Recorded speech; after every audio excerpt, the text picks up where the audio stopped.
une vidéo pour raconter mon parcours, le parcours de ce que je suis en apparence.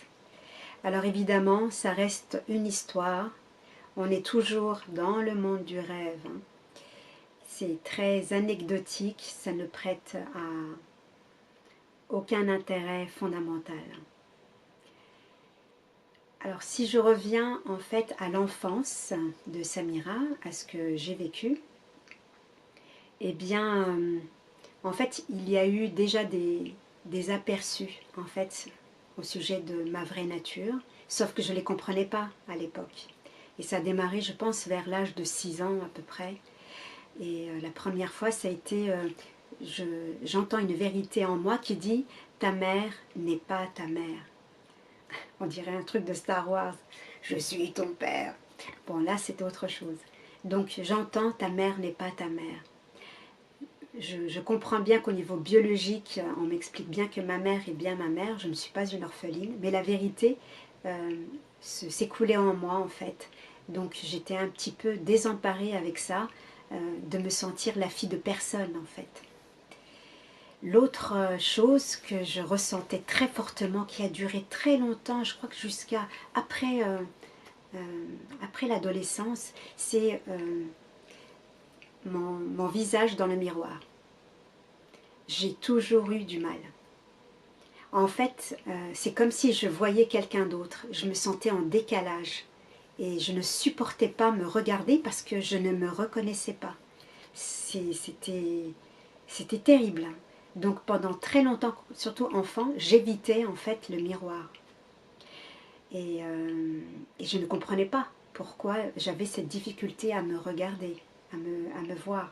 Parce qu'il n'y avait pas cette reconnaissance, parce qu'en fait ce n'était pas moi. L'autre chose, c'est que quand je me touchais, ou sans me toucher en fait, je ne sentais pas le corps. Je n'étais pas là en fait, c'était vide. Pour moi, tout était vide. Et encore plus quand quelqu'un me touche, je sentais le vide. Et d'ailleurs, je me souviens, c'était étonnant, parce que je me disais quand j'étais enfant, si l'autre, il dit qu'il ressent comme moi du vide, ça va être génial. Et j'attendais, en fait, personne ne disait rien. Et du coup, cette vérité qui était en moi, elle se taisait, elle se taisait. J'écrasais en fait la vérité. En fait, en permanence, l'enfant que j'ai été a écrasé ce qui voulait s'énoncer, ce qui voulait se montrer en fait. L'autre chose, c'est que j'entendais sans arrêt une voix, qui n'était pas une voix, qui me disait « tu es morte, je suis morte ». Oh, je me dis « c'est pas possible hein, parce que je me sentais vivante, je suis là. Pourquoi ça dit « je suis morte » Qu'est-ce que ça veut dire? Alors je voulais toujours évacuer ça de mon esprit, ce truc qui me dit « je suis morte ». Parce que je me suis toujours sentie absente, présente. Et je ne comprenais pas ce que c'était ce genre de choses. Et je gardais tout ça pour moi. Comme je voyais que personne ne parlait de ça, alors je ne parlais jamais de ça en fait. D'autre part, comme j'ai grandi dans une famille évidemment dysfonctionnelle comme beaucoup, avec évidemment des blessures de l'enfance, hein, j'ai grandi dans une famille de culture musulmane. Donc mon père, ma mère parlaient de Dieu en fait. Et je me souviens très bien de certains points où quand ma mère par exemple me répétait souvent « ce monde ne vaut rien, ce monde est une illusion ». Donc je n'avais pas besoin de lire Krishnamurti, puisque à 7 ans j'entendais ma mère dire cette vérité qui me foudroyait, parce que moi je me disais mais le monde, pourquoi tu m'as mise au monde alors de mon esprit? Je me disais pourquoi elle m'a mise au monde et moi j'aime le monde, j'apprécie vivre, pourquoi elle dit ça? Donc à la fois j'étais en contradiction et en même temps cette vérité m'interpellait en fait. Et il y a eu plein de choses comme ça qui étaient dites par mon père ou ma mère qui me travaillaient en fait à l'intérieur. Et d'autre part, je voyais aussi, ça c'est resté très longtemps jusqu'à l'âge adulte, comme si j'étais reliée à un cordon ombilical et je voyais le corps de Samira flotter dans l'univers et quand je regardais l'autre bout, c'était relié à rien. Donc je ne comprenais pas. Je ne comprenais pas ce que tout ceci voulait dire. Et je voyais aussi que tout était un théâtre. D'ailleurs, je voulais faire du théâtre. Bon, c'est pas ce qui a été choisi sur le plan professionnel, mais je voyais que tout était un théâtre. En plus, la nuit, moi je faisais des rêves lucides et je me souviens très bien qu'ils se confondaient en fait avec le jour et tout me semblait comme un rêve et surtout tout me semblait faux et je ne pouvais pas décrire ça, ce faux, mais c'était faux, tout était faux et ça c'est resté très très longtemps, surtout dans ma quête d'amour. On va dire que Samira était une éternelle amoureuse. J'étais tout le temps en amour en fait de la vie, et puis des gens. Je tombais très facilement amoureuse quand j'étais enfant de musiciens, de chanteurs, de poètes. Puis ça a duré longtemps ça. Et puis après, voilà, ça a été vouloir trouver l'amour, vraiment. Et je tombais dans le désespoir parce que je ne le trouvais pas. En fait, Samira n'a jamais pu s'inscrire ni dans une activité professionnelle stable, ni dans une relation amoureuse stable. Parce qu'il y avait toujours du faux, et donc ça bougeait tout le temps, en fait. Mais ça, en fait, c'est le monde du rêve. Mais on va dire que la conscience, elle me tirait vers elle quelque part. Parce que je suis me tirait pour me sortir de ce fameux petit moi. C'est ça ce que je vois maintenant. Que dire ? Donc ça cherchait éperdument l'amour, ça voulait une relation amoureuse et ça ne trouvait pas. Je rencontrais des hommes parfaits en tout point, mais il y avait toujours ce sentiment de fausseté, donc ça ne pouvait jamais marcher. Et puis un jour j'étais dans un tel désespoir, j'étais abattue et je suis tombée dans les bras d'un très bon ami à moi et cet ami me fait une déclaration d'amour inattendue, improbable. Et en fait, ce n'était pas un homme qui déclarait l'amour à une femme, c'était l'amour. L'amour qui surgit. Et l'amour, c'était moi. Reconnaissance immédiate. Et en même temps, je suis la lumière. Et cette lumière, elle m'a éclairée de l'intérieur et j'ai pu voir les pensées. J'ai pu voir une armée de pensées et à la tête de ces pensées, un tyran. Et c'était le moi supérieur qui s'appelait, c'est la pensée supérieure qui s'appelait le moi. Et en fait, au lieu de rester dans cette relation avec cet homme, on va dire que la conscience, cette intelligence suprême m'a extirpée de là et je me suis retrouvée plongée dans une nuit noire de l'âme où là ça a explosé, j'étais devenue un volcan. Je ne comprenais rien à rien, il y avait de la colère, de la tristesse, de la peur aussi, parce que tout s'écroulait, tout semblait s'écrouler, plus rien ne tenait la route. Je me suis retrouvée devant Notre-Dame de la Garde, à Marseille, où je suis passée plusieurs fois, et je me souviens le 3e jour, je criais, je ne sais pas, je ne sais pas, je ne sais rien, je ne sais rien. Au départ c'était un je ne sais rien de douleur, et à un moment donné ce je ne sais pas est devenu un je ne sais pas de joie. Et d'un seul coup, je me suis reconnue dans le je ne sais pas et j'étais la joie. J'étais la joie. Et d'un seul coup, toute cette mer, cet océan agité est devenu calme, très très calme. Et une petite voix a commencé à me parler et à me dire « c'est le réel ». Et on va dire que fin 2013, c'est là qu'a démarré ce chemin spirituel. Qui aurait pu être radical en fait, mais apparemment il y avait une pensée qui disait c'est un processus, ça demande du temps, alors qu'en réalité ça aurait pu être beaucoup plus radical. Mais de toute façon, ce qui est ce qui est. C'est ce qui devait se produire en réalité. Donc cette petite voix a commencé à me parler quand je suis rentrée à Paris. Je suis restée à peu près 9 mois dans une forme de retraite chez moi, où je ne travaillais presque plus et je n'avais pas d'économie, mais la vie s'est organisée pour que je puisse être vraiment libre et je devais méditer petit à petit, presque 3 heures à 4 heures par jour. Pas au début, mais petit à petit, moi qui étais quelqu'un de très sociable, je sortais beaucoup, d'un seul coup le monde ne m'intéressait plus. Et c'était le monde intérieur en fait qui m'a intéressée. Et cette petite voix commençait à m'enseigner. C'est comme si la conscience, cette intelligence, m'expliquait qui elle est. Et me voilà à étudier la terre, d'où vient la terre, d'où vient la vie en fait, d'où vient le soleil, la lune, les étoiles, l'homme, d'où provient l'homme, d'où provient le temps, la nature, les animaux, le végétal. Et en fait, à chaque fois, elle m'amenait vers le mot mystère, jusqu'à sauter de joie dans le mot mystère. Et ça rejoignait le je ne sais pas. Et là-dedans, dans ces 9 mois, j'ai vécu une première expérience directe qui m'a amenée à réaliser l'irréalité du moi, que je n'existais pas en fait.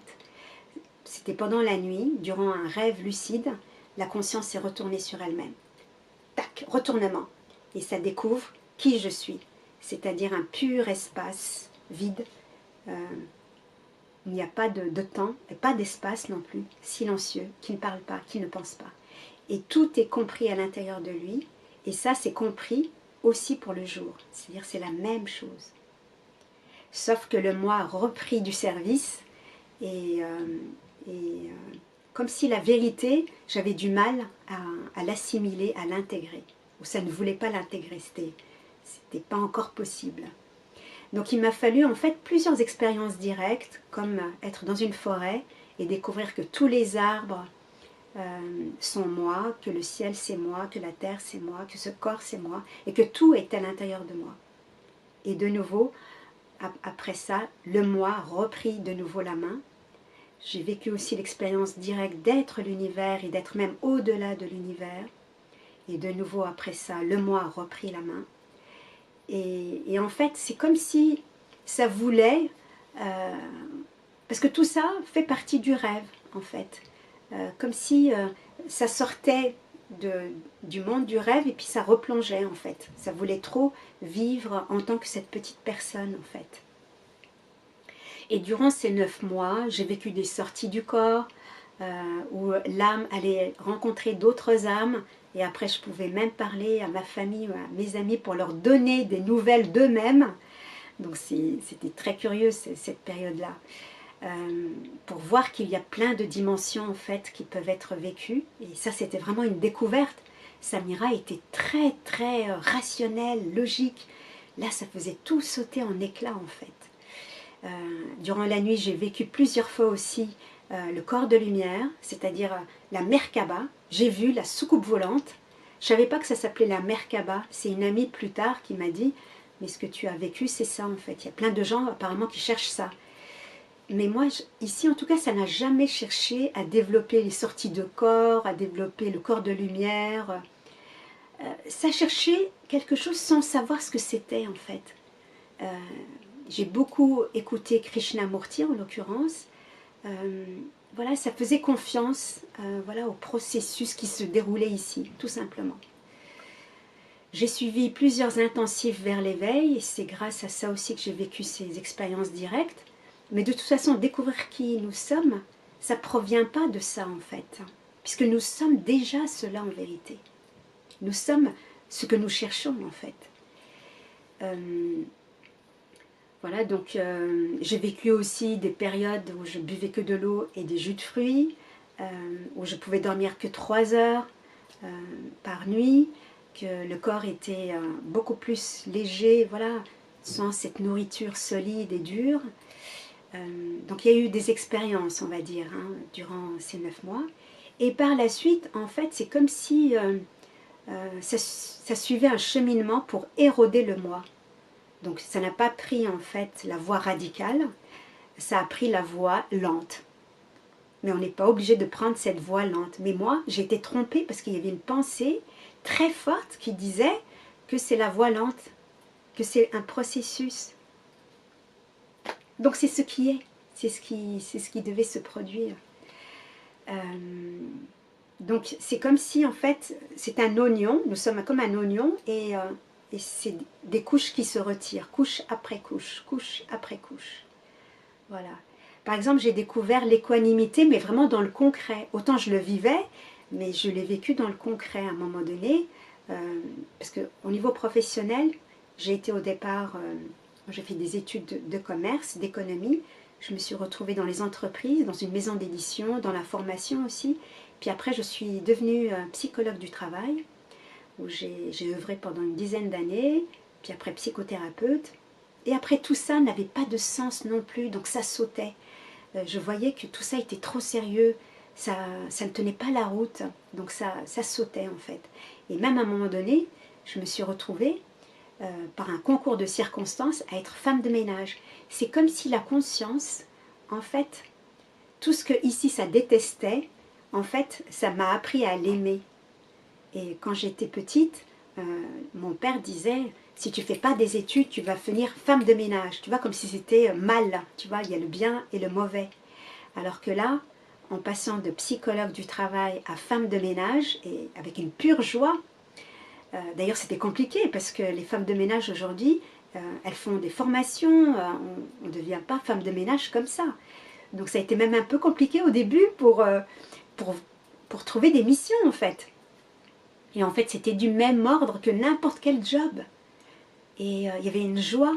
En fait, peu importe ce que ici ça fait, c'est juste de la joie, c'est tout. C'est aussi simple que ça.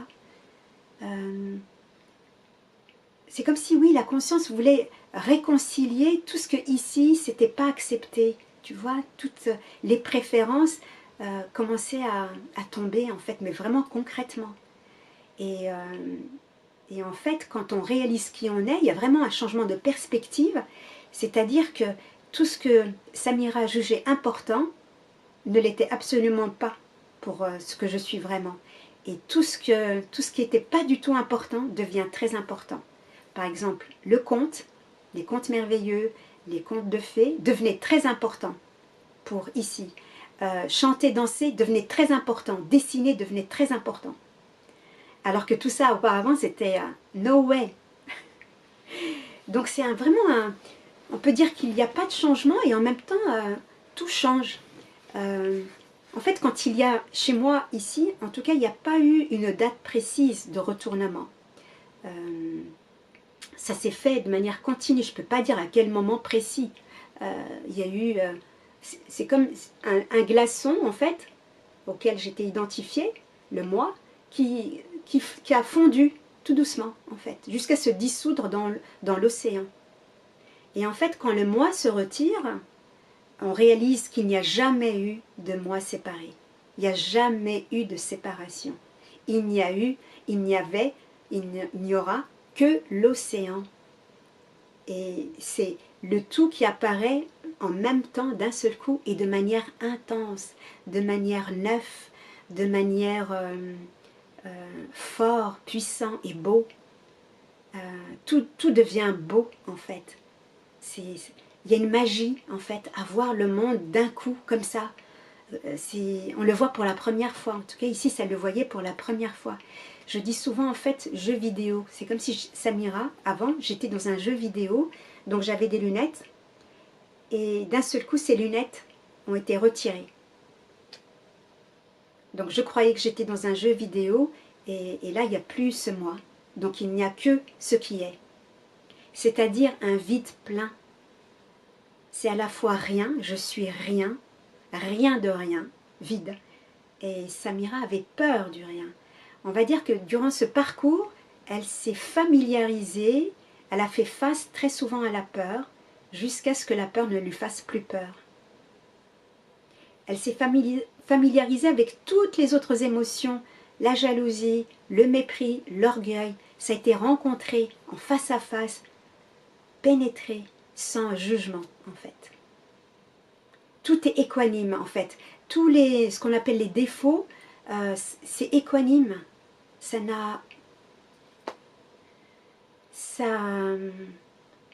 Pour moi, ça veut rien dire en fait.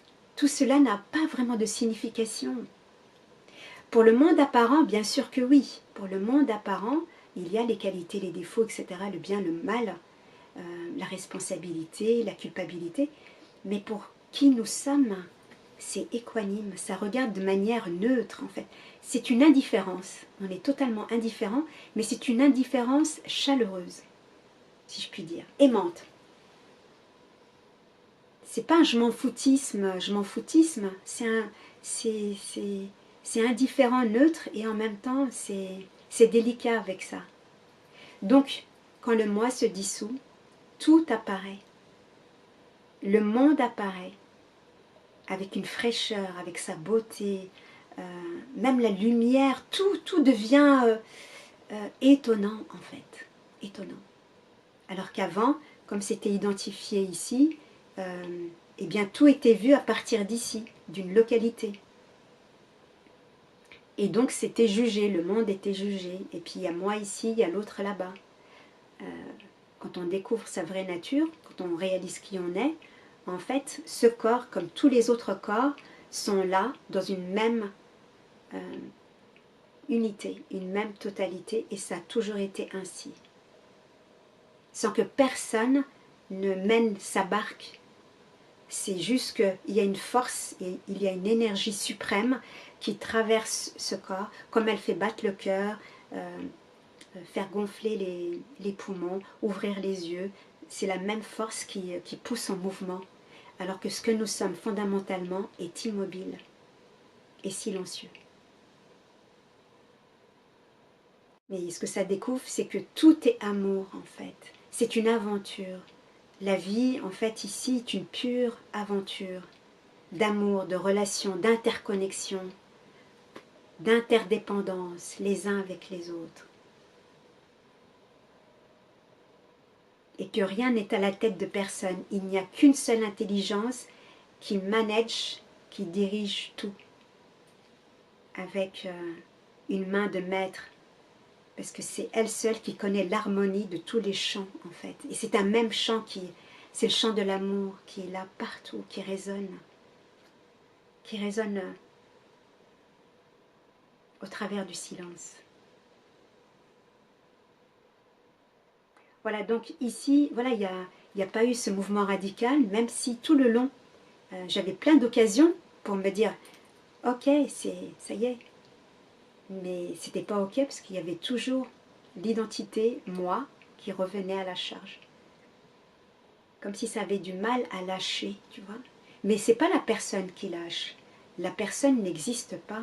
En réalité, il n'y a pas de matière. Il n'y a que l'esprit. On pourrait dire qu'il n'y a que l'invisible ici, qui se rend visible. Mais le visible, c'est l'invisible. Tout ce qui est ici, c'est le silence. La magie du silence.